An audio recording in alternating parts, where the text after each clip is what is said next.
നമ്മുടെ ഗ്രാമത്തിൽ ഇപ്പോൾ ആപ്പിളിൻ്റെ സീസണാണ്. നമ്മുടെ തോട്ടത്തിലടക്കം ഭൂരിഭാഗം തോട്ടങ്ങളിലും ഓഗസ്റ്റ് 20-ന് ശേഷമാണ് വിളവെടുപ്പ്. പക്ഷേ ആദ്യം ഉണ്ടായി തുടങ്ങിയ ചില തോട്ടങ്ങളിൽ വിളവെടുപ്പ് ആരംഭിച്ചിട്ടുണ്ട്. ഹിമാചലിലെ മഴയുടെയും മണ്ണിടിച്ചിലിൻ്റെയും ഒക്കെ വാർത്തകൾ അറിഞ്ഞിട്ട് ഒരുപാട് പേർ ഞാൻ സുരക്ഷിതനാണോ എന്നറിയാൻ വിളിച്ചിരുന്നു. വിളിച്ച എല്ലാവർക്കും ഒത്തിരി നന്ദിയുണ്ട്. മണാലി കസോൾ ഭാഗത്ത് മഴ മൂലം ഒരുപാട് പ്രശ്നങ്ങൾ ഉണ്ടായിട്ടുണ്ട്. പക്ഷേ നമ്മുടെ ഏരിയയിൽ, അതായത് തിർത്തൻ ഭാഗത്ത് ഈ സീസണിൽ ഇതുവരെ മണ്ണിടിച്ചിലോ മറ്റു പ്രശ്നങ്ങളോ ഉണ്ടായിട്ടില്ല. ഇവിടേക്കുള്ള വഴികളും സുരക്ഷിതമാണ്. ജൂലൈ ആഗസ്റ്റ് മാസങ്ങളിൽ ഹിമാചലിൽ ശക്തിയായ മഴയായിരിക്കും. സെപ്റ്റംബറിലാണ് വീണ്ടും ടൂറിസം സീസൺ തുടങ്ങുക.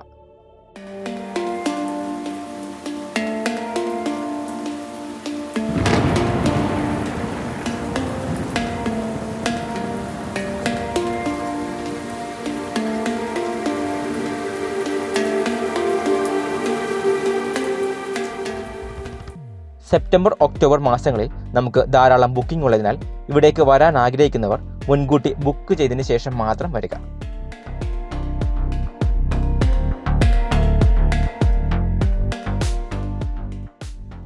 നമുക്ക് ഹിമാചലിൽ 2 പ്രോപ്പർട്ടികളാണുള്ളത്. അതിൽ ഈ കാണുന്ന മഡ് ഹൗസിൽ 2 മുറികൾ മാത്രമാണ് ഉള്ളത്. പൂജാരിയിലെ ഫാം സ്റ്റേയിൽ 4 മുറികളും. കൂടുതൽ ആളുകൾ വരാനും താമസിക്കാനും ഇഷ്ടപ്പെടുന്നത് ഈ മഡ് ഹൗസിലേക്കാണ്.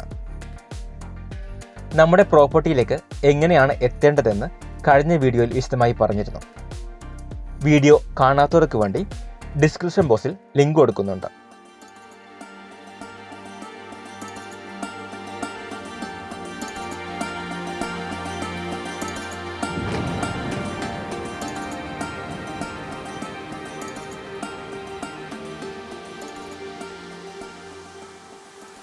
ഗ്രാമത്തിൽ പലയിടത്തും ആപ്പിളിൻ്റെ വിളവെടുപ്പ് തുടങ്ങിക്കഴിഞ്ഞു. രാസവളങ്ങളോ കീടനാശിനികളോ ഉപയോഗിക്കാതെയാണ് ഇവിടുത്തെ ആപ്പിൾ കൃഷി.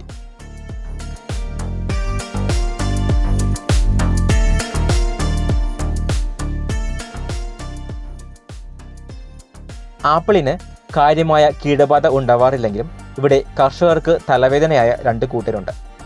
കുരങ്ങന്മാരും തത്തകളുമാണ് അത്. 100 കണക്കിന് വരുന്ന കൂട്ടമായാണ് 2 കൂട്ടരും എത്തുക. നമ്മുടെ ഗ്രാമത്തിലോ പരിസരത്തോ കുരങ്ങന്മാരെ സാധാരണ കാണാറില്ല. പക്ഷേ ആപ്പിളുകൾ പാകമാകുമ്പോൾ എവിടെ നിന്നോ അവ കൂട്ടമായി എത്തും. നിമിഷ നേരം കൊണ്ട് ഒരു തോട്ടം തന്നെ കാലിയാക്കി കളയും.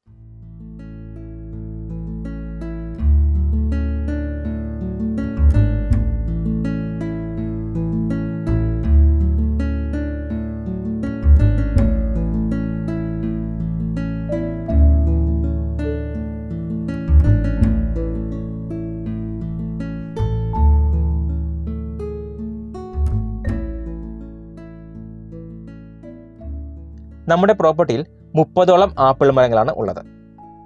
അവയെല്ലാം തന്നെ ഫാം സ്റ്റേയുടെ ചുറ്റുപാടുമായതുകൊണ്ട് തന്നെ പരിചരിക്കാനോ നോക്കാനോ ബുദ്ധിമുട്ടില്ല. പക്ഷേ 500-ലധികം മരങ്ങളുള്ള തോട്ടങ്ങൾ ഗ്രാമത്തിലുണ്ട്. അവരെല്ലാം രാവിലെയും വൈകിട്ടും ഇവറ്റകളെ തുരത്താൻ ഒരുപാട് കഷ്ടപ്പെടാറുണ്ട്. കുരങ്ങന്മാരേക്കാൾ ബുദ്ധിമുട്ട് തത്തകളെ ഓടിക്കാനാണ്. ഒന്ന് കൊത്തിയാൽ മതി, പിന്നെ ആപ്പിൾ വിപണിയിലേക്ക് എത്തിക്കാൻ കഴിയില്ല.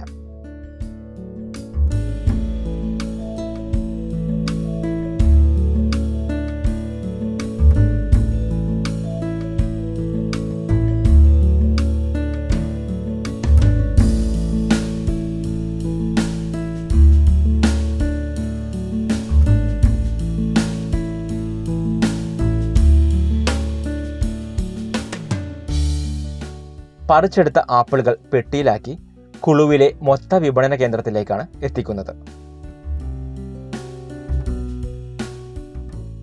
40 രൂപ മുതൽ 80 രൂപ വരെയാണ് 1 കിലോയ്ക്ക് കർഷകർക്ക് ലഭിക്കുന്നത്.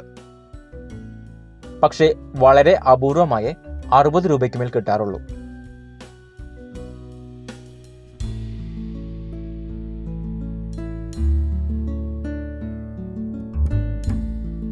ഒരു ബോക്സിൽ ഏകദേശം 20 കിലോയോളം ആപ്പിൾ ഉണ്ടാവും. ജിബിയിലേക്കാണ് ഇനി നമ്മൾ പോകുന്നത്. നമ്മുടെ ഗ്രാമത്തിൽ നിന്നും 12 കിലോമീറ്റർ മലയിറങ്ങി വേണം ജിബിയിലേക്ക് എത്താൻ.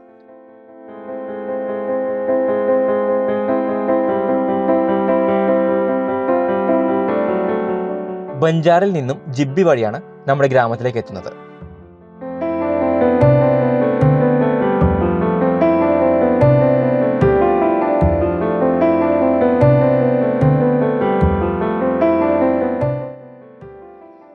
ജിബ്ബിയിലെ ജംഗിൾ ട്രയൽസ് കോട്ടേജാണ് ഇത്.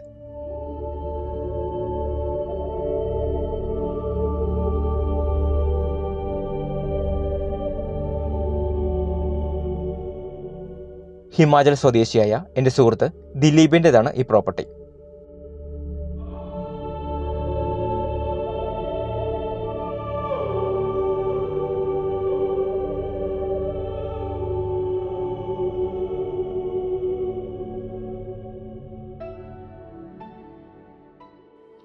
ജിബ്ബി പട്ടണത്തിൻ്റെ നടുവിലാണെങ്കിൽ പോലും കാടിൻ്റെ തണുപ്പും തരിപ്പുമെല്ലാം ആസ്വദിക്കാൻ കഴിയുന്നിടത്താണ് ഈ കോട്ടേജ്.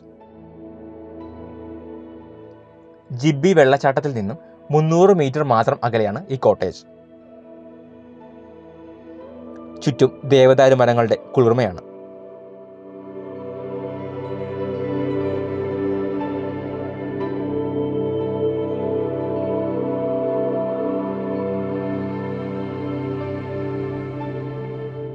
രണ്ട് ഡ്യൂപ്ലെക്സ് കോട്ടേജുകൾ ചേർന്നതാണ് ഈ പ്രോപ്പർട്ടി. ഒരു കോട്ടേജിൽ മുകളിലും താഴെയുമായി 2 ബെഡ്റൂമുകളാണ് ഉള്ളത്. ഒരു കോട്ടേജിന് 3500 രൂപയാണ് ഒരു ദിവസത്തെ നിരക്ക്. ഇത് ഓഫ് സീസണിലെ നിരക്കാണ്. സീസൺ ടൈമിൽ അത് 10,000 വരെ എത്തും. യാത്രാലഹരിയുടെ പ്രേക്ഷകർക്ക് നിരക്കിൽ ഇളവുണ്ടാവും. എന്നെയോ ദിലീപിനെയോ ബന്ധപ്പെടാം. ദിലീപിൻ്റെ നമ്പർ ഡിസ്ക്രിപ്ഷൻ ബോക്സിൽ കൊടുക്കുന്നുണ്ട്. പ്രത്യേകം അടുക്കളയും പാചകം ചെയ്യാൻ ആളും ഇവിടെയുണ്ട്. കോട്ടേജിൽ നിന്നുള്ള കാഴ്ച അതിമനോഹരമാണ്. 300 മീറ്റർ അകലെ ജിബ്ബിയിലെ വെള്ളച്ചാട്ടം കാണാനാണ് ഇനി പോകുന്നത്. ജിബ്ബി ടൗണിൽ നിന്നും 200 മീറ്റർ നടന്നാൽ ടിക്കറ്റ് കൗണ്ടറിലേക്ക് എത്തും. 20 രൂപയാണ് ഒരാളുടെ ടിക്കറ്റ് നിരക്ക്. കാടിനുള്ളിലെ ചെറിയൊരു വെള്ളച്ചാട്ടമാണ് അത്. ടിക്കറ്റ് എടുത്ത ശേഷം 100 മീറ്റർ കാടിനുള്ളിലൂടെ നടന്നു വേണം വെള്ളച്ചാട്ടത്തിലേക്ക് പോകാൻ.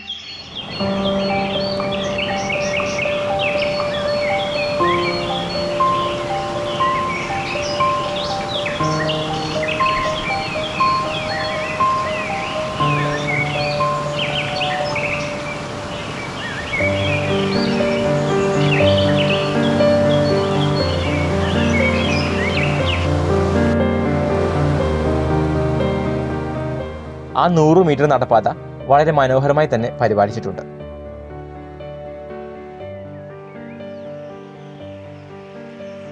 നൂറ് മീറ്റർ നടന്ന് വെള്ളച്ചാട്ടത്തിലേക്ക് എത്തുമ്പോൾ കുറച്ചുകൂടി ആ വഴി ഉണ്ടായിരുന്നെങ്കിൽ എന്ന് തോന്നിപ്പോവും. വെള്ളച്ചാട്ടത്തേക്കാൾ ഞാൻ ആസ്വദിച്ചത് കാട്ടിലൂടെയുള്ള ആ യാത്രയാണ്.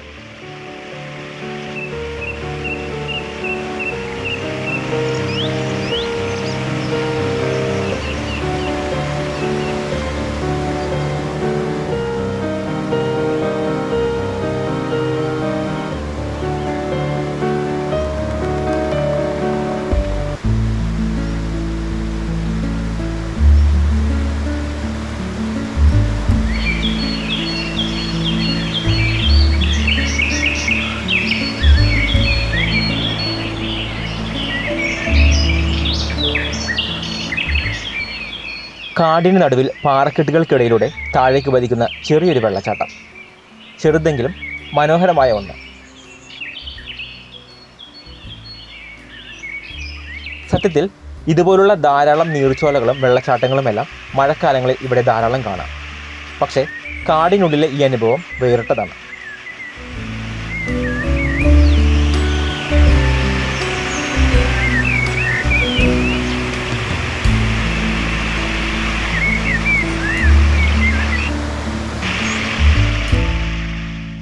വെള്ളത്തെ കൃത്രിമമായി ഉണ്ടാക്കിയ ചാലുകൾ വഴി ജിബ്ബിയിലെ നദിയിലേക്ക് ഒഴുക്കിവിടുകയാണ്.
ടിക്കറ്റ് കൗണ്ടറിൻ്റെ മുൻപിലൂടെ കുറച്ചുകൂടി നടന്നാൽ ജിബ്ബിയിലെ നദിക്കരയിലെത്താം.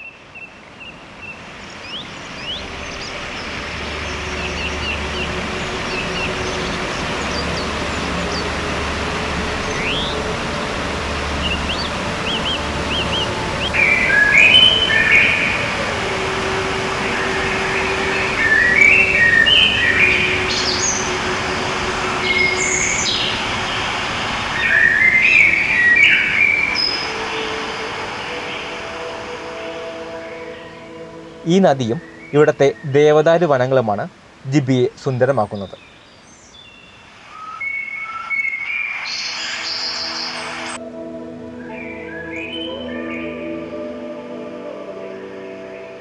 ജിബ്ബിയിൽ നിന്നും മണാലിയിലേക്ക് 100 കിലോമീറ്ററാണ് ദൂരം. അതായത് ഏതാണ്ട് 3 മണിക്കൂർ ഡ്രൈവ്. എന്നിട്ടും മണാലിയിലെ തിരക്ക് കാണുമ്പോൾ എന്തുകൊണ്ടാണ് ആളുകൾ ജിബ്ബിയെ ഒഴിവാക്കുന്നത് എന്ന് ആലോചിക്കാറുണ്ട്. സഞ്ചാരികളുടെ തിരക്ക് എന്നെ ശ്വാസം മുട്ടിക്കാറുണ്ട്. അതുകൊണ്ട് തന്നെ ടൂറിസ്റ്റ് സ്ഥലങ്ങൾ ഞാൻ എൻ്റെ യാത്രാ ലിസ്റ്റിൽ നിന്നും കഴിയുന്നത്ര ഒഴിവാക്കാറാണ് പതിവ്.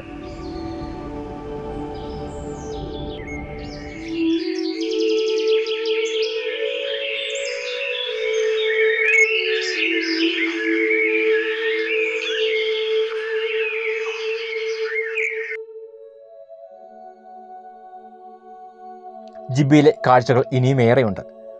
12,000 അടി ഉയരത്തിൽ ഇന്ത്യയിലെ ഏറ്റവും ഉയരം കൂടിയ ഫോർട്ടായ രഗ്പൂർ ഫോർട്ടിലേക്കാണ് അടുത്ത യാത്ര.